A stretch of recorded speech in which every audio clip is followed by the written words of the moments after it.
I'm sorry. Hey everyone, welcome to another episode with Kyla and Teresa. This is Zillennial Talks. Thank you so much for tuning in. I have the giggles now. I'm sorry. Thank you so much for tuning in. Today we wanted to bring you all here with us on this journey as we speak about mental health. I know that many of us go through that on a daily, and it can be very hard for us to speak on it or have someone to speak to concerning mental health issues we may be going through. Teresa, have you yourself been through a state where you were going through something mentally that really disturbed you?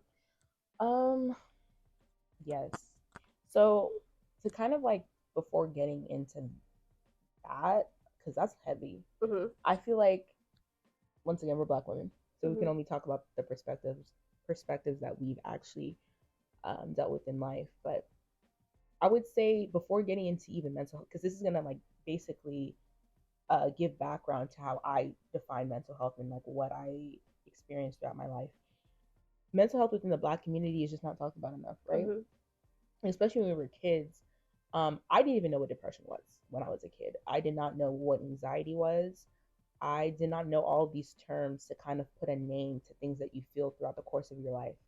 Had no idea what it meant, had no idea what it looks like. But did I experience it though?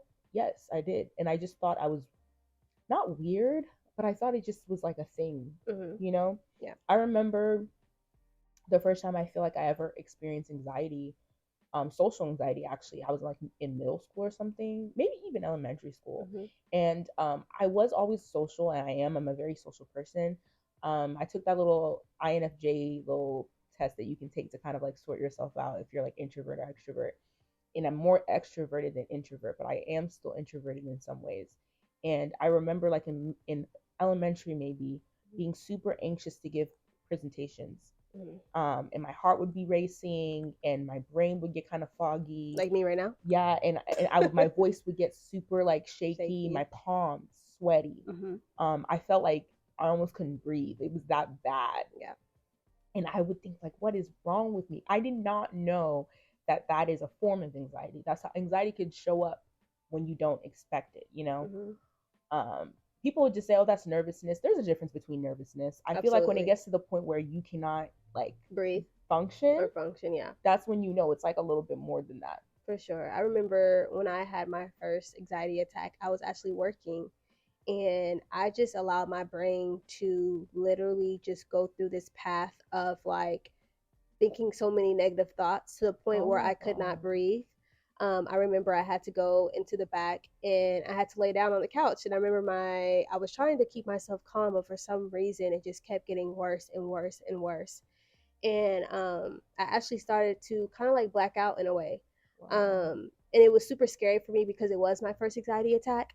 So I remember I had to call the ambulance and they came, and it was just really scary. I had to call them myself. Yeah. Okay. Because like sometimes people don't take it as serious as they should.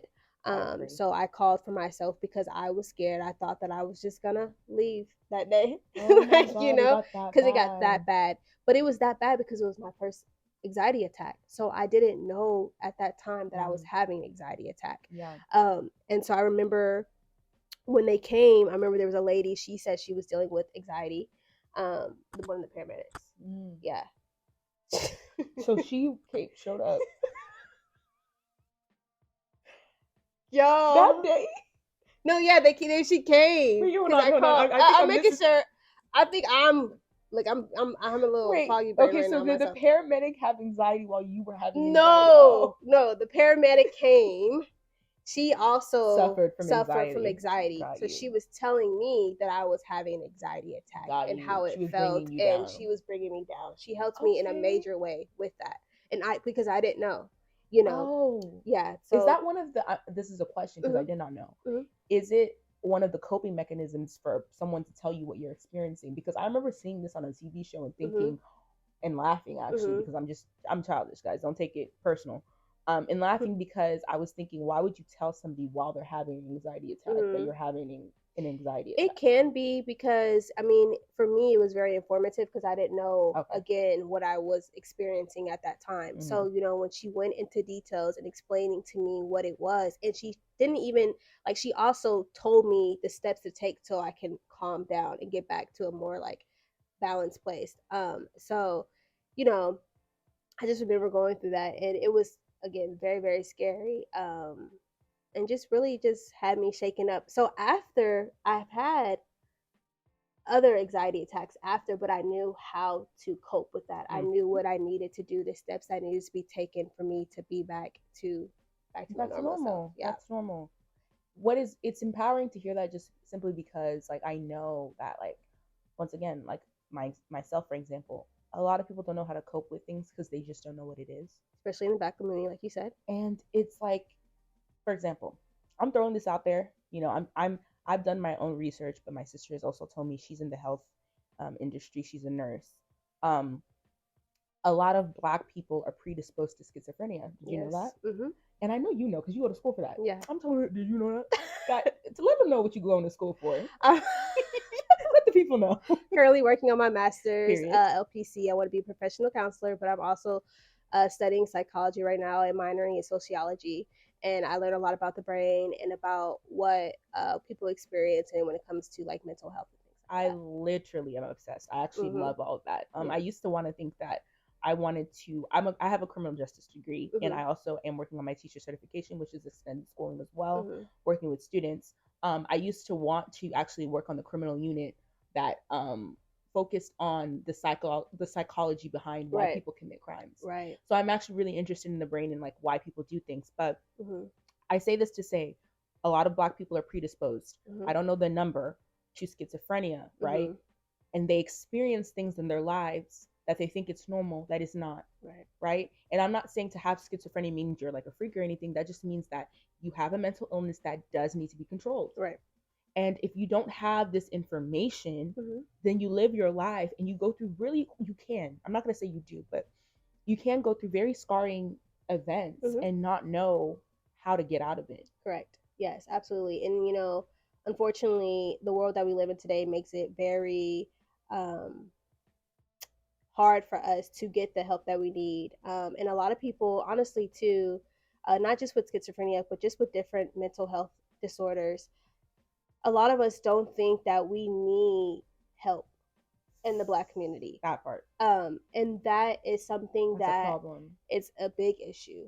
We don't feel like we need help. We feel like we can figure it out ourselves. We feel like, oh yeah, this is not a big deal, when it is a big deal. Me going to school to be a licensed professional counselor, I do speak with people, especially in the Black community, who believe counseling is not effective. That's insane. Me, when I first went to my counseling session, it was a family counselor. At the time, I too thought that this is not going to be it. Okay. But I'm glad that I did, because it helped me transition to where I am today, to believe that, counseling can be effective depending on how you go about it and depending on the information you're taking in when you go. I feel like a lot of people take it as if someone is going in and they're bashing them. When you share certain different information, sometimes the questions that counselor asks you can be very uncomfortable. Like accusatory. Yeah, or not even that, just very uncomfortable. Put you in a position where you feel like they are coming for you and they're not helping as much. But that's like the first stage of counseling. It's going to be uncomfortable. You're not going to always feel like, oh, this is the best thing for me. But over time, it does become easy, and it is effective. So I think that that's one big issue first to speak on, is that us in the Black community, we don't feel like we need help, which then causes our mental health and other things to further expand and cause other issues as well. And I think to add on to what Kay is saying, I think another layer of that from my lens growing up is also adding the Christian lens as well. Oh yeah. Being Black and being Christian, a lot of people will say, pray it off, go to church, read your Bible. You tell your parent, oh, I'm feeling depressed. What's that? You're too young to be depressed. Right? Depression.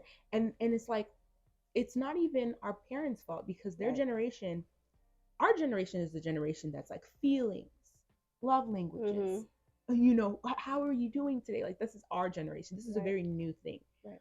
The previous generations, I would even say the older millennials that were like in the 80s, born in the 80s or whatever, they have this mindset to where, you know, you got to work, you got to grind, right? You got to do what you got to do. Right. They have, and that's why I think that the older generation might have this idea that we're just lazy and whatnot. But it's because we prioritize our mental health over everything. Right. We don't allow things to infringe on that, including work. Right. People will say that as, oh, you're just lazy. You don't want a job. You don't want to do this. And we see it as, no, we're not going to work for 20, 40 years for a company that doesn't prioritize me as a person. Correct. Not doing that, right? To connect the dots, though, I would say that my parents, their generation, the boomer generation and in between, they don't know how to communicate the mental health dialogue. Right. They don't know what to do if the kid comes up and says, I'm depressed. You know what I'm saying? Right. And obviously, the love of Jesus fixes a lot of things, but faith without works is dead. Right. You have to put the work behind. Correct. And for me, the work behind is maybe going to see a therapist, or if you can't afford to see a therapist, talking to somebody about your feelings and understanding what you're feeling. Right. Because another wave of like mental health that I'm like, I had to look back on it in my adult years and think, I was like, oh wow, I was depressed, is when I was a teenager. I went through this weird time. It was part puberty, but also part just not knowing myself and not knowing what I wanted out of life. Right. And I hit a depression like really bad. I remember one summer, all I wanted to do was sleep. Like all I wanted to do was sleep. And I didn't want to hang out with my friends, didn't want to talk with people. People would invite me to go places and I would say no. And I know that you guys in the previous episode heard my parents are strict. That actually had nothing to do with it. I mean, it had everything to do with me just going through things that I just didn't understand what I was going through. And I look back on it and I was like, I was depressed and I didn't even know it. I had no, when I tell you guys, you go through things and you don't know what you're going through and you can't put a sense to it. And maybe you feel alienated because you don't understand what's happening. And you might not even think anybody else's experience. The power of knowledge is so important. It's so important. Yeah, absolutely. I agree. I also went through a stage probably around COVID time where I was in a deep depression, very deep. I remember waking up every morning crying. Same thing. One of the biggest things that can lead to depression, like you said, especially when you're growing and you're elevating in your life, is not knowing your purpose. Not knowing your purpose definitely is one of the big impacts that affects a lot of us today in society. Because when you feel like you don't know your purpose, you're like, what are you doing? You're lost. At sea, my friend. You're lost. You don't know what you're doing. Right. And so that definitely is, for me at that time, was one of the things I was really going through. Like, while I was waking up every day crying. I feel like I've always had a great idea, or like a little bit of idea as to what I wanted you to do. Right. But I didn't have the courage to fulfill it. I didn't have the motivation, all the people that say, oh, just get up in the morning and just do it. Like that wasn't me. Like, no, I'm not doing it. I don't feel encouraged. I don't feel like I need to go out and do this. Like, I just don't have that energy today to get up and do it. And I allowed myself to fall into that. I've always read books, always wanted to know about the brain. One thing about the brain is always changing, which is why it's so hard for people to really understand what's going on in people's minds and people's brains, because it's constantly changing. So for me, I've always known the background to, like, you know, what I was going through, but I never applied the information that I would read into my life and like take the stepping stones to actually make sure that I don't fall into this deep depression. Wow. Like I allowed myself on purpose to fall into deep depression. Interesting. Yeah, and you know, a lot of people don't say that, right? Because sometimes like you just can't help it. But for me, I allowed myself to get to that point. Why did you? And I didn't. You did that? Well, one, because I did have a lot of self-esteem issues. So like my self-esteem kind of was like one of the main reasons why I didn't want to go out and fulfill what I felt was my purpose at that time. So again, I would just allow myself to believe those lies. I will allow myself to fall in those traps of the enemy and what he was telling me in my head that were not true. And it took a long time for me to even get out of that, like a very long time. But that's just my story. That's my story. And there were other times where I was depressed, but it didn't go that deep because I didn't allow it to go that deep. But it's different for everyone because sometimes the circumstances in your life can cause you to be in a deep depression. Literally. And you just don't see no way out. You don't see the light. And I've been there before too. But far as the situation I'm talking about is that I did allow myself to get to that point. I think allowing yourself to feel is so important. I've learned, okay, so my personality has changed, and like even the way that I see emotions and I go about it has changed over the course of the years. I say within the last 10 years is the biggest changes I've ever seen. I'm 26, so from 16 to 26, huge leaps and bounds of changes. Right. I used to be more passive. I used to be more withdrawn. I used to internalize everything.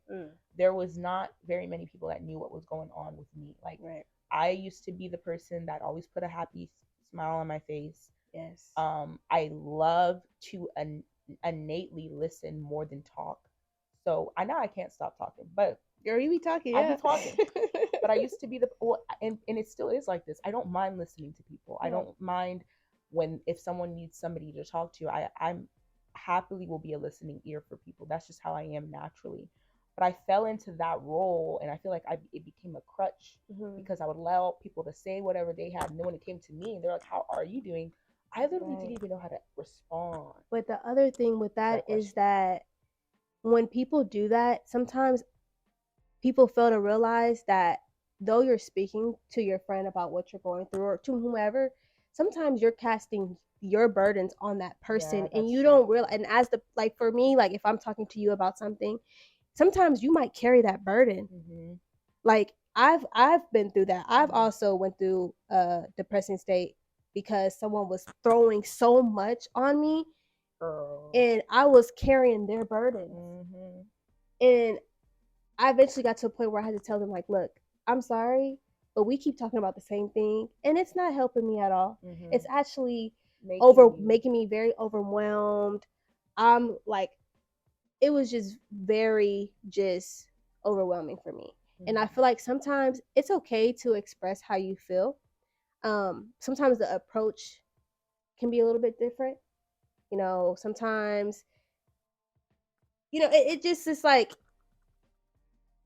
I don't know how to explain it. Like, I'm trying to say, of course, share what you're going through, but also be mindful of as well of whom you're speaking to. Which is hard because it's like, I know people that find themselves in situations where they want to speak out to somebody, but they don't want to be that burden to somebody. Yeah. I know that I'm like that. Like, and I know I don't regularly drop everything that's going on in my life on people, right? But the noise or the voice I could say in the back that be like, hey, you don't be the burden, don't be. I think it's the enemy, honestly speaking, because it's like it's trying to make you like shut your mouth. But I say this to say the development and I would say metamorphosis of my emotional health or my emotional maturity really, really helped me, because I hit stuff. I basically experienced things in my life where I'm like, if you continue to internalize and not express your emotions, you're going to live a very sad life. Yes. And this is not to point the finger at nobody. If you live your life that way and it works for you, glory be to God. It did not work for me. I did not feel good.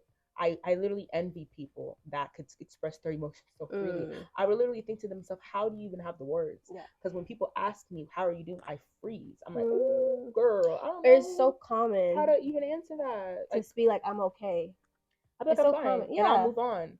And literally, I'll get nervous if and I used to, not now though, but I used to get nervous because I'm like, I literally don't have anything to say. They're probably expecting me to just pour so much into them, and I have nothing to give to them. Right. Literally nothing. And that's also important to recognize as well. Like, if someone's asking you how you're doing, it's so common for us today in society just to say, I'm okay, I'm fine. But in reality, we're not. In reality, we're really going through some things that, again, can be hard for us to express to others, especially in the Black community. It's so common for us to just shut down, not express our emotions, not share our emotions, because either we didn't see it growing up and we can't always fault our parents for it, because maybe they didn't also see it growing up. But we do also, in some cases, there is a form when you do have to carry like accountability when it comes to that as well. And because we have the choice to do so, but we don't do so. But it's also like a root to all of that as well. And it's so important that we get to that root and we try to change that. I know for me that I know growing up, I could always speak to my mom. I could always talk to her. At times that I wouldn't though, but she always made it known. And now that I'm older, she does make it known that I can speak to her. But in some cases, sometimes there is a misunderstanding, because a lot of times your parents still see you as a child. Oh, girl. They see you as a child and not an adult. So that's where the mix-up happens. You know I could talk to her, but sometimes I don't talk to her because I still her child. Exactly. Her little child at that, and not an adult who's trying to figure out life. I do think that I think being in your mid-20s, it comes with it because it's that age where you are very much an adult. Yeah. You are not a child. We are very grown. But your parents are trying to adapt to this person that is their very own person, that has their very own lives, that has their own path that they will be on, and respect it, because it has to be a mutual thing. I know people might think that that's crazy, but it is a mutual thing. Because what happens is when you're an adult and you feel like your parents are still infringing on your rights, right? Once again, inner child can come out, and people don't like that, and it could cause rifts between the relationships with you and your parents if you don't learn how to work through those things with them. Absolutely, because they have to recognize you as an adult. They absolutely. And sometimes it was hard. I had to set those standards and boundaries. Absolutely. And it's hard to do because you never want to. It's especially when you have a closeness with your parents. Sometimes it's hard to just let them know, like, look, this is not okay. Right. Like, I'm setting these standards and boundaries, and I'm expecting you to respect them. And it's hard. And just imagine the children today who don't have that open gate to talk to their parents, and it does lead to the. I think it's interesting because, like I said, with working with the students, I get to kind of hear what they got going on, and I feel like they're kind of more aware than things that we were, simply because of social media. I feel like we touched on this before, but I have to go back to it. I think because they see so much on social media, they have a little bit more of an understanding. They might not understand it fully because they're kids, you know what I'm saying? Yeah. But they have a little bit more of an understanding, and they'll be open to talk about things, But like I said, there's still this very deep level of desensitization that I see, that these kids will make these blanket statements. So-and-so is dead, or so-and-so is whatever, and like no emotion. And I'm like, oh, that's not good, because you're not realizing the gravity of what you're saying, because you've been desensitized to it. But I would say let's talk a little bit about, before wrapping up, I guess, like what it looks like to be in our 20s right now, and the pressure that comes with it, because I know a lot of that is what impacts, where you are mentally. Yeah. I mean, growing up, you're 18, you graduate high school, then you get a job, then you need to go, or you go to college. Right. Make the decision too, at least. By the time you're 25, you need to be in your career, have a family, know your purpose, know your worth. So that's how. Be stable. All that. That's how. When I was growing up, that's what the thought process. That's what the thought process was. Yeah, same. So growing up, you grow up and you're trying to meet all these goals. You come out of high school, you come out of college, and you're like, man, I'm not. When you're not there at 25, it hits you like, whoa, boom. 25 I didn't even fulfill. I want to let y'all know this. Last year, the majority of the year, 25 was bad for me. It was tough because of these things. Yeah. Because of these preconceived ideas that I put leading up. So much pressure on 25. And then I turned 25 and I'm like, oh. Yeah. Like, it was bad. It was really bad. And I know, though, that our generation particularly, we put a lot of pressure on ourselves. Yeah. Because I didn't even look at any of the achievements that I did. Like, I've achieved a lot up to this point, but it wasn't enough. because I thought I would be married by this time, because I thought I would even have a child. Guys, like when I was 16, I was like, oh yeah, 25, I'll be married, probably with one child. I'll be in my career, all that. Yeah, they sell you a dream, and a lot of times people believe the dream, and when you don't, when you're at that age and the dream doesn't look like the dream that they sold you, the disappointment comes, the anger comes, the self-loathing comes as well. And I just want to encourage those out there who don't feel like they're where they're supposed to be. You're right where you're supposed to be, and I mean that in the most genuine way. Like, you are right where you're supposed to be. Allow time to move. Allow yourself to experience things that you're supposed to experience.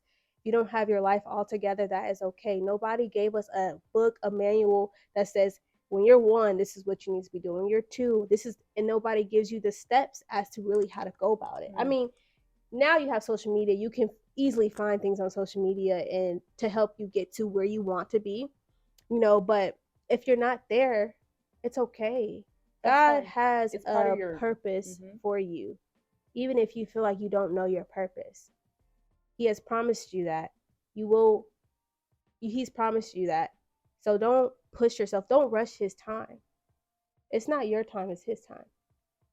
If you learn that, then you'll be good. Yes. And one thing that's helped me is live for today.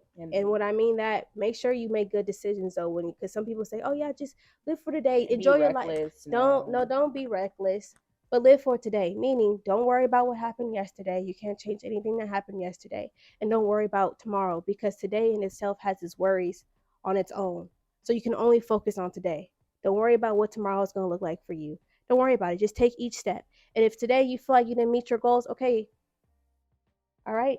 If you live to see tomorrow, do your best to fulfill them tomorrow. But don't put so much pressure and stress on yourself. Try not to, because I know that's easier said than done. But try not to. You're doing a great job. I'm proud of you. I'm happy. It's okay. You know what they say, 30s is your new 20s.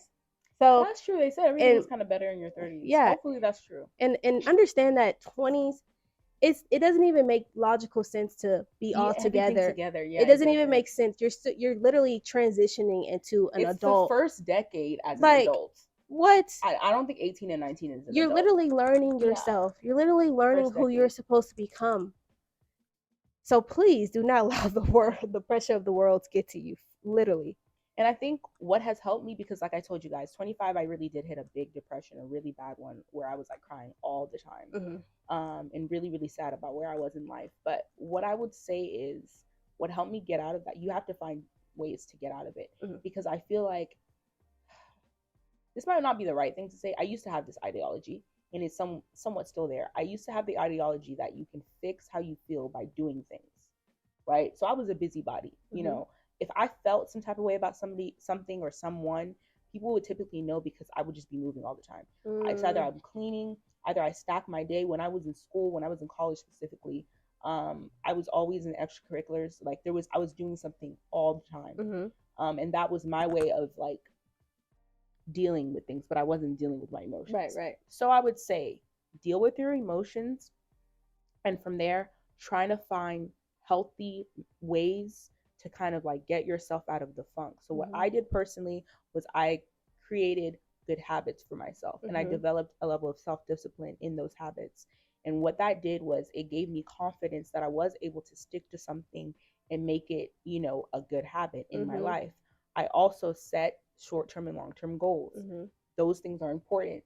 If your career or your life is what's making you feel like you don't got anything going on with yourself, set those short-term goals, set the long-term goals, figure out how to get from point A to point B to point C, and start working on it diligently. Every single day is a day to not waste. God wakes you up, you do something, even if it's small. Complete a task within that day that is going to push you towards what you need to be getting done. And I feel like when you start doing those things, for me, I'm a list person. In my notes section, I write lists all the time. What things, to-do lists, daily to-do lists, weekly to-do lists, whatever. If I can check off 1 or 2 boxes, mentally, I'm feeling better about myself, that I did something positive that's going to be working towards a positive outcome, which is the goal that I have in mind. And then as far as your environment, we've had to cut off a couple of people. Yes. Cut them off. If you got to cut some people off out of your life, do that. If you have to distance yourself from people, do that. If people become draining to you in your life, let them go. Because I feel like these are the things that are going to help you. Easier said than done. You know, I went through a friend breakup 2 years ago that was really, really sucky. We were friends for like 10 years, but we just outgrew each other and our paths went separate ways and we had to let each other go. But ultimately, you have to protect your peace. I always tell myself that, protect your peace. And understand that, you know, again, to pinpoint back on what you were saying, also step out of your comfort zone. This right now, what we're doing is out of my comfort zone. 100%. Even though we both had podcasts, I think to be on camera is different. Yeah, I'm just, again, I'm not a camera person. So this is definitely stepping out of my comfort zone. But let me tell you, it has fulfilled me in such a way that I can't even really explain. Yeah. So it's like, step out of your comfort zone. It took me a long time to get here. I'll tell you that much. You know, like she said, protect your peace as well. And also, I want to kind of pinpoint too, really quick, when you said like cut people off too, whatever. If you got to. If you, right. Yeah. But pray about it. Definitely. Because I feel like God brings people in our lives for a reason. That's true. But sometimes as people, we mess it up for ourselves. Come on, you need to talk we about develop relationships that God never intended for us to have. You know, in forms of like, sometimes God brings this person in your life to be a friend, but then you start dating the person and then things just go left. Screw me. And it's not what God intended for you. Yeah. So it's important that you have discernment and that you pray over the people that are in your life and ask God to show you and reveal to you why they are placed in your life. And then and then have that prayer like, God, who is not supposed to be in my life? Who am I supposed to remove? Half of the time you'll be shocked. You're like, this person? You know? But be very careful with doing that. I was a person who would cut off people so quick. Really? I mean, like, to the point, like, okay, let me say, I'll probably give people chances, but it came to a point where, like, okay, too many chances, now I'm cutting you off. But then sometimes it's like a certain kind of disrespect, I'll cut you off, like, immediately, you know? But sometimes you are supposed to be that person for them, to help them or to guide them. I'm not saying tolerate disrespect or just allow people to treat you in any way. Yeah. But what I am saying is that pray those prayers and ask God to show and reveal to you who is supposed to be in your life and what you as that person are supposed to add into their lives. I would definitely say the removal prayer never fails. I feel like that's such a powerful prayer that God's like, I think that's one of the prayers where I feel like that prayer gets answered. Sometimes you're a little scared to pray it because it gets answered very quickly. Yeah. You know, but protect your peace above all is what we're saying. Protect your peace and make positive steps towards getting yourself out of whatever situation is making you feel that there's no hope and you don't have any purpose. But we would like to wrap up this episode. Want to thank you guys so much. Yes, thank you so much for tuning into our episode. Be sure to follow us on all our social media platforms. We're on YouTube, Instagram, TikTok, Twitter, and Anchor. Our podcast will eventually be on all different platforms as well. Thank you. I hope this blessed you today. Be sure to leave comments below as to what you guys would like to see as well. And like, also comment something that, you know, you feel like you can relate to this episode.